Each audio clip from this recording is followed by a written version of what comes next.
గత పాలకులు ప్రజల నుంచి సమస్యల పరిష్కారం కోసం ఎన్ని విజ్ఞప్తులు వచ్చినా పట్టించుకోలేదని, ఈ ప్రభుత్వంలో ప్రజల నుంచి అర్జీ అందిన నెల రోజుల్లోనే నిధులు మంజూరు చేసి పనులు చేపట్టడం గొప్ప విషయమన్నారు Proddatur municipal vice chairman Pathakota Bangaru Munireddy. Municipality పరిధిలోని 5వ వార్డులో వాసవి కళ్యాణ మండపం శివసాయి అపార్ట్మెంట్ వద్ద 12 లక్షలతో నిర్మిస్తున్న రోడ్డు పనులకు ఆయన శంకుస్థాపన చేశారు. ఇటీవల గడప గడపకు మన ప్రభుత్వం కార్యక్రమంలో భాగంగా ఎమ్మెల్యే రాచమల్ల శివప్రసాద్ రెడ్డికి చైర్పర్సన్ భీముడిపల్లి లక్ష్మీదేవి దృష్టికి స్థానిక ప్రజలు విన్నవించుకోవడంతో తక్షణం నిధుల మంజూరుకు సిఫారసు చేశారన్నారు. నిధులు మంజూరు చేసిన సీఎం జగన్మోహన్ రెడ్డికి ఎమ్మెల్యే రాచమల్ల శివప్రసాద్ రెడ్డి ప్రజలు తరపున కృతజ్ఞతలు తెలిపారు. ఈ వార్డుకు మంజూరైన 20 లక్షలతో రెడ్డినగర్లో కూడా 8 లక్షల రూపాయలతో అభివృద్ధి పనులు చేస్తున్నట్లుగా బంగారెడ్డి వివరించారు. ఈ రోడ్డు భూమి పూజ కార్యక్రమంలో వార్డు ప్రజలు, వైసీపీ నాయకులు, అధికారులు పాల్గొన్నారు.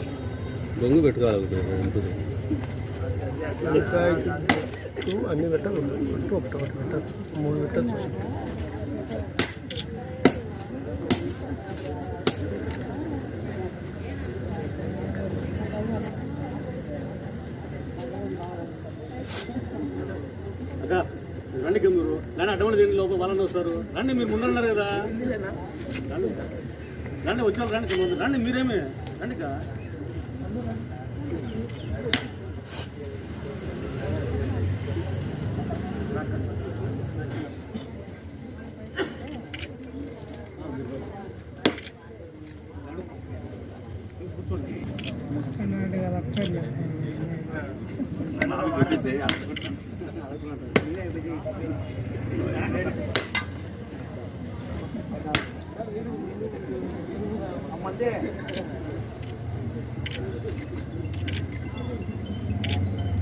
వాళ్ళు మాకు ఖర్చు ఇచ్చినారు మున్సిపాలిటీకి, ఎమ్మెల్యే గారికి. ఎమ్మెల్యే గారు అర్జీ పరిశీలించి చైర్మన్ గారికి చెప్పడం జరిగింది. చైర్మన్ గారు, మా ఎమ్మెల్యే గారు ఇద్దరు కలిసి గడప గడప ప్రోగ్రాంలో 20 లక్షల రూపాయలు మన జగన్ సార్ సీఎం గారు మంజూరు చేశారు ప్రతి సచివాలయానికి. ఆ సచివాలయం పరిధిలో ఈ 12 లక్షల రూపాయలు ఇక్కడ పెట్టినాము. రెడ్డినగర్కు సంబంధించి ఆ 20 లక్షల్లో 8 లక్షలు రెడ్డినగర్ కూడా ఈ గడప గడప ప్రోగ్రాంలో పెట్టినాము. మొత్తం 20 లక్షలు ఈ సచివాలయం 5వ సచివాలయానికి సంబంధించి శాంక్షన్ చేసినారు. మీరు అర్జీ ఇచ్చిన 1 నెల లోపలనే ఈ గడప గడప ప్రోగ్రాం ద్వారా ఈ రోడ్డు మంజూరైంది. గతంలో గత పాలకులు ఎన్నోసార్లు అర్జీలు ఇచ్చింటారు, ఎన్నోసార్లు మీరు వచ్చి విన్నవించారు, కమిషనర్ కానీ చైర్మన్ కానీ పలికిన దాఖలాలు లేవు. ఇప్పుడు మీరు 1 నెలలో అర్జీ ఇచ్చిన తర్వాత పని మొదలవుతుందంటే ఈ గడప గడప ప్రోగ్రాం మన సీఎం గారి తలపెట్టిన ప్రోగ్రాం ఎంత మంచిగా ఉందో మీరందరూ ఆలోచించాల్సిందిగా ప్రార్థిస్తున్నా. Thank you. ప్రజా ఫిర్యాదులపై సత్వరం స్పందించి న్యాయం చేయాలని కింది స్థాయి పోలీసు అధికారులను జిల్లా ఎస్పీ కెకే అన్బురాజన్ ఆదేశించారు. కడప జిల్లా పోలీసు కార్యాలయంలో ఆయన స్పందన కార్యక్రమం ద్వారా ప్రజా వినతులు స్వీకరించారు.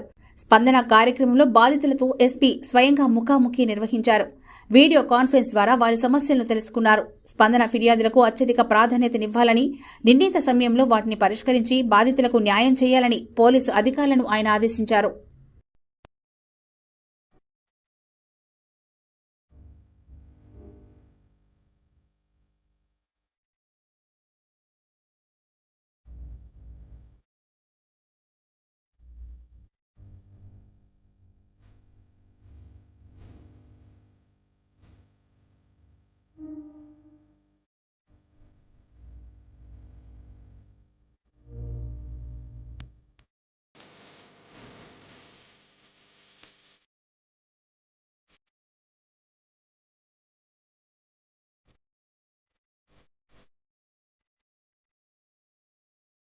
రాష్ట్ర పర్యటనకు వచ్చే ప్రధానమంత్రి రాష్ట్ర విభజన బిల్లులోని ప్రత్యేక హోదాపై స్పష్టత ఇవ్వాలని రాష్ట్ర Congress party working president N Tulasireddy demand చేశారు. రాష్ట్రానికి సంజీవని లాంటి ప్రత్యేక హోదా అమలు చేస్తామని ప్రకటించాలని, అలాగే ఉత్తరాంధ్రకు, రాయలసీమకు బుందేల్ఖండ్ తరహా ప్రత్యేక అభివృద్ధి ప్యాకేజీ నిధులు విడుదల చేయాలని కోరారు. వాల్తేరు డివిజన్తో కూడిన విశాఖ రైల్వే జోన్ ప్రకటించాలని, విశాఖ చెన్నై పారిశ్రామిక కారిడార్కు నిధులను తక్షణం విడుదల చేయాలన్నారు. విశాఖ విజయవాడలో మెట్రో రైలు ప్రాజెక్టును ప్రకటించాలని, విశాఖ స్టీల్ ప్లాంటు ప్రైవేట్ రంగంలో కాకుండా ప్రభుత్వ రంగంలోనే మరింత అభివృద్ధి చేస్తామని ప్రకటించాలని ఆయన డిమాండ్ చేశారు. అలాగే కడప జిల్లాలో సెయిల్ ఆధ్వర్యంలో స్టీల్ ప్లాంట్ నిర్మిస్తామన్న అంశంపై స్పష్టమైన వైఖరిని ప్రధాని ప్రకటించాలని, ఈ డిమాండ్ల సాధన కోసం రాష్ట్ర ప్రభుత్వం, స్థానిక రాష్ట్ర బీజేపీ నాయకత్వం ప్రధాని మంత్రి మీద, కేంద్ర ప్రభుత్వం మీద ఒత్తిడి తేవాలన్నారు. ఈ నెల 11వ తేదీన భారత ప్రధానమంత్రి నరేంద్ర మోడీ గారు రాష్ట్ర పర్యటనకు విశాఖకు వస్తున్నారు. ఈ సందర్భంగా గత 8.5 సంవత్సరాలుగా అపరిష్కృతంగా ఉన్నటువంటి అనేక సమస్యల మీద స్పష్టత ఇవ్వాలని ప్రధానమంత్రి గారిని కాంగ్రెస్ పార్టీ డిమాండ్ చేస్తూ ఉంది. ముఖ్యమైన అంశాలు: ఒకటి, రాష్ట్రానికి సంజీవని లాంటి ప్రత్యేక హోదా మీద స్పష్టమైన హామీ ఇవ్వాలి, వెంటనే అమలు చేయాలని కాంగ్రెస్ పార్టీ డిమాండ్ చేస్తూ ఉంది. రెండవది, రాయలసీమకు, ఉత్తరాంధ్రకు బుందేల్ఖండ్ తరహా స్పెషల్ డెవలప్మెంట్ ప్యాకేజీ నిధులు విడుదల చేయాలి. 3, వాల్తేర్ డివిజన్తో కూడినటువంటి విశాఖ రైల్వే జోన్ను ఇవ్వాలి. 4వది, విశాఖ చెన్నై పారిశ్రామిక కారిడార్కు నిధులు విడుదల చేయాలి. 5వది, విశాఖ మెట్రోను అనౌన్స్ చేయాలి. 6వది, విజయవాడ మెట్రో అనౌన్స్ చేయాలి. 7వది, విశాఖ స్టీల్ ప్లాంట్ను ప్రైవేట్ వ్యక్తులకు అమ్మం, పబ్లిక్ సెక్టర్లోనే మరింత అభివృద్ధి చేస్తామని ప్రకటించాలి. 8వది, కడప జిల్లాలో సెయిల్ ఆధ్వర్యంలో ఇంటిగ్రేటెడ్ స్టీల్ ప్లాంట్ నిర్మిస్తామని ప్రధాని హామీ ఇవ్వాలి. కాబట్టి ఈ హామీలన్నీ ఇవ్వాలని కాంగ్రెస్ పార్టీ డిమాండ్ చేస్తూ ఉంది. రాష్ట్ర ప్రభుత్వం కూడా ఈ యొక్క అంశాల మీద ప్రధానమంత్రి గారిని, కేంద్ర ప్రభుత్వాన్ని డిమాండ్ చేయాలని వారికి సూచిస్తున్నాం. అదేవిధంగా రాష్ట్ర బీజేపీ నాయకులకు, స్థానిక బీజేపీ నాయకులు కూడా ఈ విషయాల మీద కేంద్ర ప్రభుత్వం మీద ఒత్తిడి తేవాలని కాంగ్రెస్ పార్టీ డిమాండ్ చేస్తూ ఉంది. ఇక రెండవ అంశం, రాష్ట్రంలో ఇటీవల కాలంలో విద్యుత్ ప్రమాదాలు ఎక్కువైపోయినాయి. ఇటీవల వరుస సంఘటనలు జరుగుతూ ఉన్నాయి.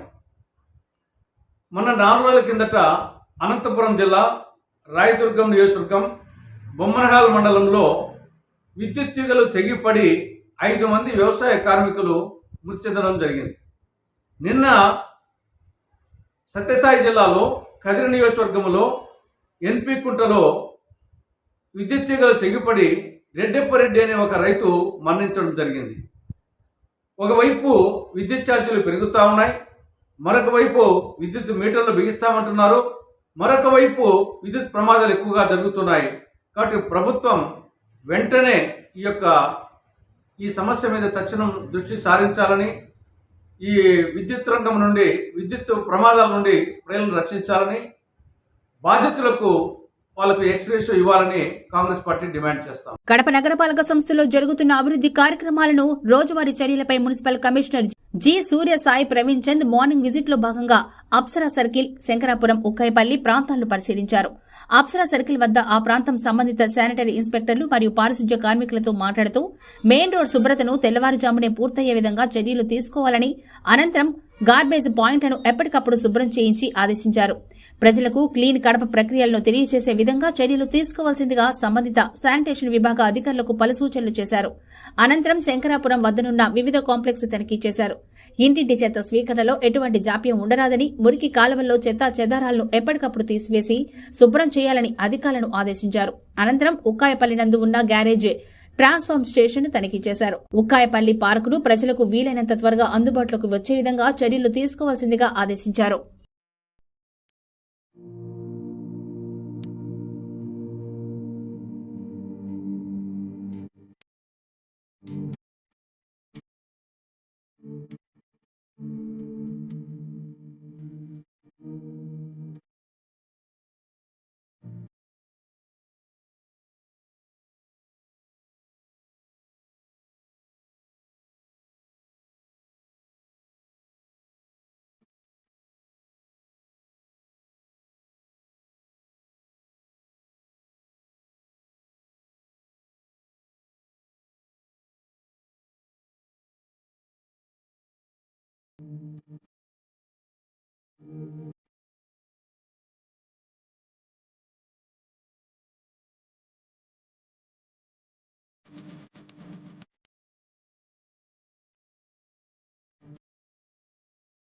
రాజంపేటలో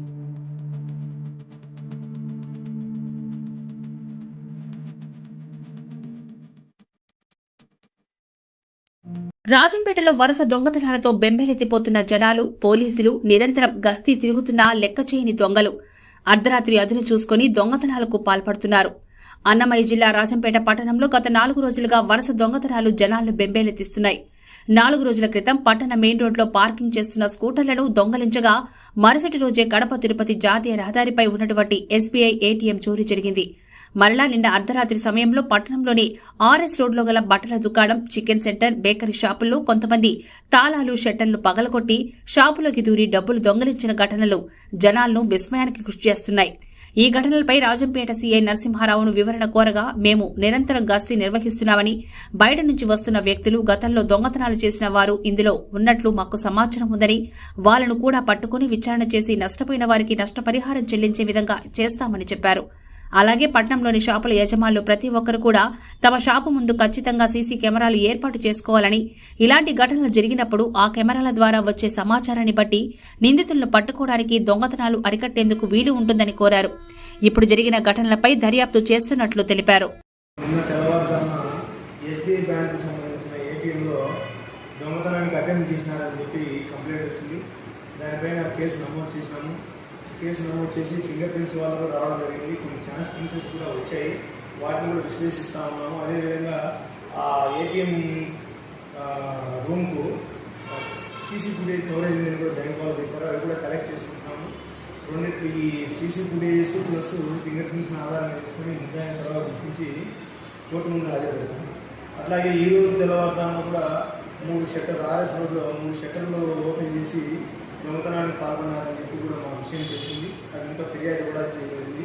ఆ బాధితుల దగ్గర నుంచి ఫిర్యాదు తీసుకొని కేసు నమోదు చేసి ఆ షాపులో ఉండే సీసీ ఫుటేజ్ ఆధారంగా ఆ పర్సన్ ఐడెంటిఫై చేసి అతను కూడా త్వరలో అరెస్ట్ చేసి రాజంపేటలో దొంగతనాలు నివారించడానికి మా వంతు మేము కృషి చేస్తాము. ఇది అంతేకాకుండా మా వైపు పోలీస్ వైపు నుంచి ప్రజలకు తెలియజేయడం ఏంటంటే, చాలామంది సీసీ కెమెరాలు పెట్టడానికి ముందుకు వస్తున్నారు. సంతోషం. ఇది చాలామంది కూడా కేవలం 10% షాపుల వాళ్ళు మాత్రమే పెట్టారు. మిగిలిన వాళ్ళు కూడా షాపుల్లో సీసీ కెమెరాలు మరియు పోలీసుల కోసం ప్లస్ ప్రజల కోసం ఉన్నట్టుగా ఒక కెమెరా రోడ్డుకు డైరెక్షన్ చేసి పెడితే అది మీ షాపు రక్షణగా ఉంటుంది. ఏదైనా జరిగితే పోలీసులు మేము త్వరగా దాన్ని పట్టుకోవడానికి మాకు ఉపయోగపడుతుంది. రోడ్డు వైపు పెట్టిన ఆ కెమెరా రోడ్లో ఎక్కడైనా ఏమైనా నేరాలు జరిగితే కూడా మీ వంతు రాజంపేట బాగుండడం కోసం మీ వంతు సహాయం కూడా అందించడం ఉంటుంది. కాబట్టి దయచేసి ఈ షాప్స్ ఉండే వాళ్ళందరూ కూడా సీసీ కెమెరాలు తప్పనిసరిగా పెట్టుకొని నేరాల యొక్క నివారణకు, ఒకవేళ జరిగితే పట్టుకోవడానికి మనము అప్రమత్తంగా ఉంటే రాజంపేట దొంగతనాలు, దోపిడీలు లేకపోతే లాండ్ ఆర్డర్ ప్రాబ్లమ్స్ రాకుండా ఒక క్రైమ్ ఫ్రీ టౌన్ కింద మనము చేయడానికి వీలవుతుంది. దీనికి ప్రజలు మీ వంతు సహకారం వీలుగా కావాలని కోరుకుంటున్నాను. ప్రొద్దుటూరు జిల్లా ఆసుపత్రికి చికిత్స కోసం వచ్చే అత్యవసర రోగులకు రక్త నిల్వలు అందుబాటులో ఉండేందుకు స్టార్ ఫౌండేషన్ ఆధ్వర్యంలో ప్రొద్దుటూరు లేపాక్షి డిగ్రీ కాలేజీ విద్యార్థుల సహకారంతో రక్తదాన శిబిరం నిర్వహించారు. బ్లడ్ బ్యాంకులో రక్త నిల్వలు లేకపోవడంతో ఆసుపత్రి వర్గాలు రక్తదాతల సహాయం కోరాయి. దీనిపై స్పందించిన స్టార్ ఫౌండేషన్ ఈ కార్యక్రమంలో లేపాక్షి కాలేజీ యాజమాన్యం విద్యార్థితో మాట్లాడి రక్తదాన శిబిరం నిర్వహించి 32 యూనిట్ల రక్తాన్ని అందజేశారు.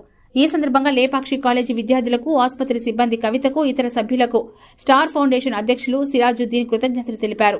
ప్రతి ఒక్కరూ ముందుకు వచ్చి రక్తదానం చేసి ఆపదలో ఉన్న తోటివారిని ఆదుకోవాలని సిరాజుద్దీన్ విజ్ఞప్తి చేశారు.